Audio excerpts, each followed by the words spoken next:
proportion of tours that I do to do with Hot Fuzz has increased.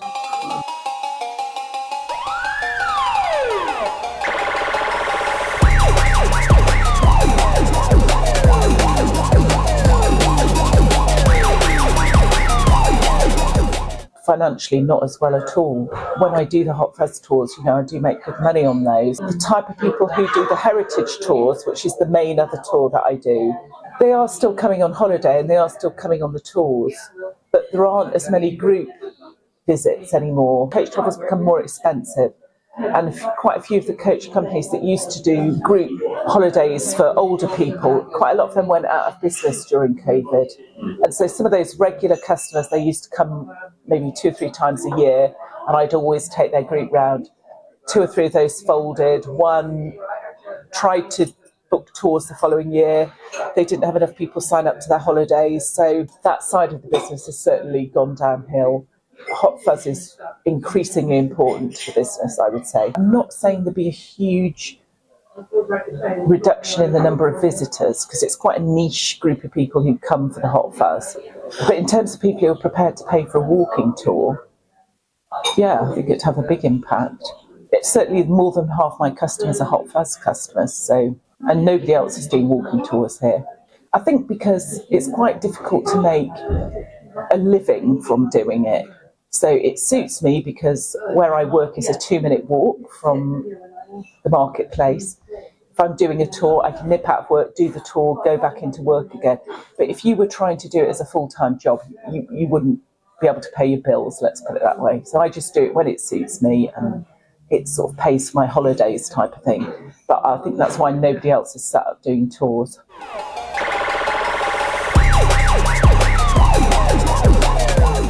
I would say so, because a lot of them have travelled a fair distance to get here. So they don't just happen to be on holiday and they just happen to think it'd be nice to do a Hot Fuzz tour. Nearly all of them have come only to do the Hot Fuzz tour. And that means often they'll have travelled maybe 3 or 4 hours to get here, and they'll often be staying for the weekend. So they'll be obviously paying for accommodation, to eat out. They'll probably visit other places locally as well. Often, because often I get chatting to people and they say, oh yeah, tomorrow we'll be around Wales and we'll go to the cathedral and Bishop's Palace. Or there might be, I remember one couple said they were going to head over to Weston-super-Mare the next day. So it doesn't always mean that they'll spend all their money in Wales, but certainly very often they'll make a weekend of it. They'll have a short break.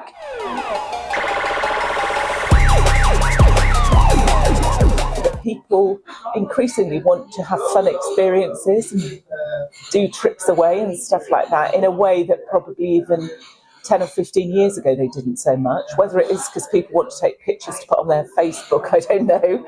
Most people who enjoy Hot Fuzz have got a good sense of humour, so they're coming along wanting to have a good time. It's a fun film, isn't it?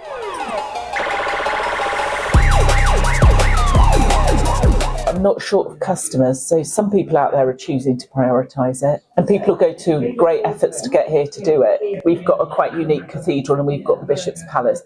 Most people who are coming on a heritage tour generally like heritage, so they will have been to other cathedrals, they've been to other nice markets and seen medieval architecture, but there's only one place in the world you can do a Hot Fuzz tour, and it's here. For a lot of people, they're happy to pay what it costs to do that.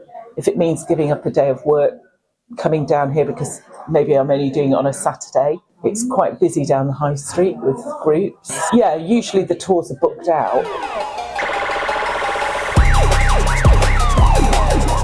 I have in the last couple of years, all the tours used to be the same price, but now the Hot Fuzz tour is more expensive.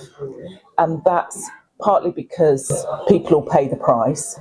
Because when I was having conversations with people, they were saying that obviously maybe driven down here from Manchester, that's a good example, paid for accommodation, they were going out somewhere for a meal. I'd be thinking to myself, well, actually, in the grand scheme of things, the cost of the Hot Fuzz tour is very, very little compared to that.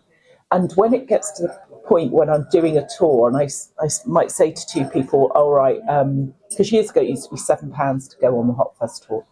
So for 2 people, I say, well, that's £14, please. And a few times people say each. And when people say that, you're not charging enough. Or more importantly, you could be charging more. So I do charge more for the Hot Fuzz tours now. Two reasons. One, because I could probably charge more than I do. But secondly, by charging a bit more, it means that I'm better able to limit the numbers. It's better to have 20 people paying a bit more and having a better experience. But the only negative comment I've ever had in 15 years about the Hot Fuzz tours was somebody who said that there were 30 odd people on the tour, I think, and that it was difficult for us to move around. And they were absolutely right.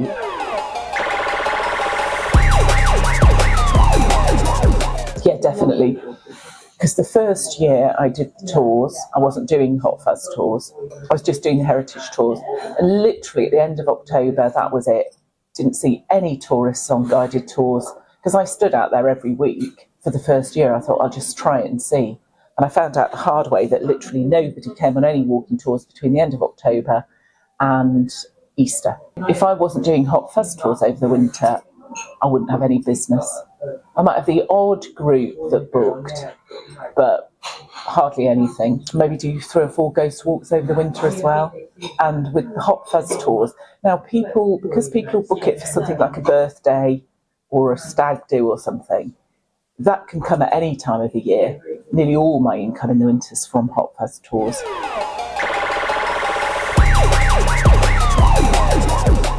In the last year, a couple of places in Wales have got quite a lot of merchandise in. So the Crown here has, and City News, which was the sweet shop in the film. They've got T-shirts and sweatshirts and all sorts of different things now.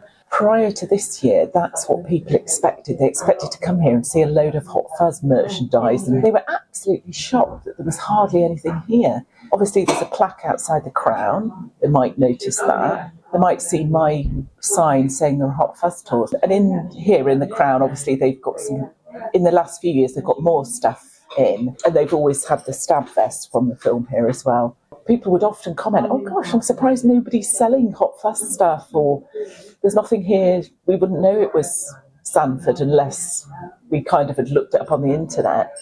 So I think certainly a couple of local businesses now have got merchandise, and I think that's a good thing because that is what people expect. So most people, it doesn't mean much to them. But obviously then you get the die-hard Hot Fuzz fans who come and they're not interested in the cathedral or anything else. They're only interested in the film locations and that sort of thing. And, you know, they're not bothered about even going to look at the cathedral necessarily. They come and this is all they want to do, Hot Fuzz, and that's it. Fair enough.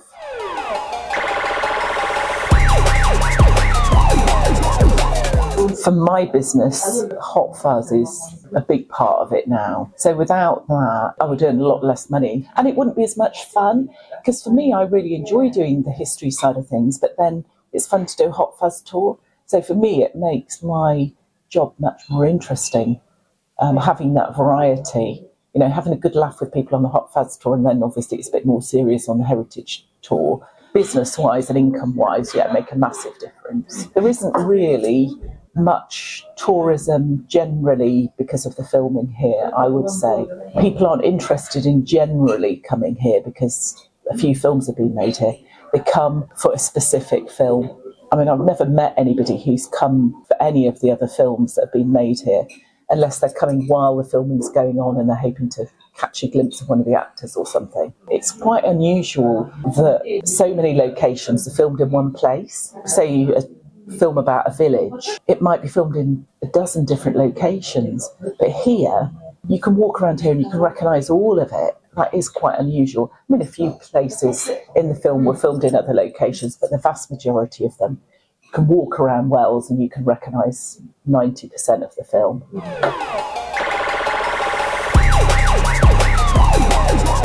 So because people will come a reasonable distance often, they will stay overnight in Wells. I'd like to think that nearly all of them will come in the Crown at some point during their visit and buy at least a drink, probably something to eat. And they buy a bit of the merchandise and stuff like that. And then even people who don't come on the tour, like this chap's mother-in-law, she had her lunch in a cafe. She was going around the shops. So even the people who are just with people on the Hot Fuzz tour are spending money. Lots of nice shops in Wales, lots of nice tea shops and pubs. People tend not to put much into the economy in terms of public transport because very few people get the bus here.